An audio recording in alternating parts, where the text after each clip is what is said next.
హైదరాబాద్ సరూర్ నగర్ తహసీల్దార్ registration కార్యాలయాల ఎదుట CITU నేతలు ధర్నా నిర్వహించారు. పేదలందరికీ డబుల్ బెడ్రూమ్ ఇళ్లను నిర్మించి ఇవ్వాలని రంగారెడ్డి జిల్లా సిఐటియు ప్రధాన కార్యదర్శి ఎం చంద్రమోహన్ డిమాండ్ చేశారు. గతంలో దళితులకు కేటాయించిన ఇళ్ల స్థలాలు డబుల్ బెడ్రూమ్ ఇండ్లను ఎంతవరకు లబ్ధిదారులకు పంపిణీ చేయడం లేదన్నారు. తక్షణమే ప్రభుత్వం అర్హుల గురించి డబుల్ బెడ్రూమ్ ఇళ్లను పంపిణీ చేయాలని సిఐటియు నేతలు పేర్కొన్నారు.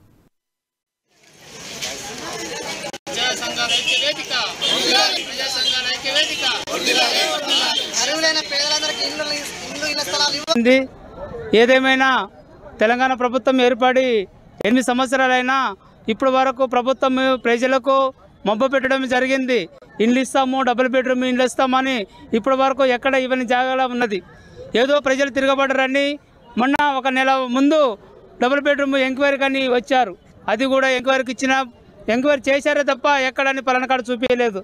ఇప్పటికైనా పేద ప్రజలకు ఇళ్ల స్థలాలు డబుల్ బెడ్రూమ్ ఎవరికైతే గవర్నమెంట్ ఎంక్వైరీ చేసిందో వాళ్ళకు కంపల్సరీగా ఇల్లు ఇవ్వాలనేదే ఈ ధర్నా ఉద్దేశం.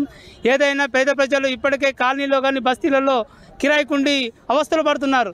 ఏదైనా ప్రభుత్వం ఎన్నికలప్పుడు వచ్చి మేము ఇస్తామో ఇండ్లు, మేము కట్టిస్తామో ఇండ్లు అని చెప్పడమే జరుగుతుంది తప్ప ఇప్పటికే ఏ ప్రభుత్వం కట్టి ఇచ్చిన పాపన పోలేదు. ప్రజలకు ఏదైతే ఇండ్ల స్థలాల గురించి ముఖ్యమైన విధిగా ప్రజల్లో వెళ్తే వాళ్ళ యొక్క డిమాండ్ని మేము అర్థం చేసుకొని ఒక వేదికగా ఏర్పాటు చేసి సర్వేలు ఇవన్నీ నిర్వహించడం వల్ల ఈ పోరాట వేదికని ఏర్పాటు చేసుకోవడం జరిగింది. ఈ ప్రజా సంఘాల పోరాట వేదిక ప్రకారంగానే ప్రతి బస్తీలో, గ్రామంలో కానీ ఎంతమందికి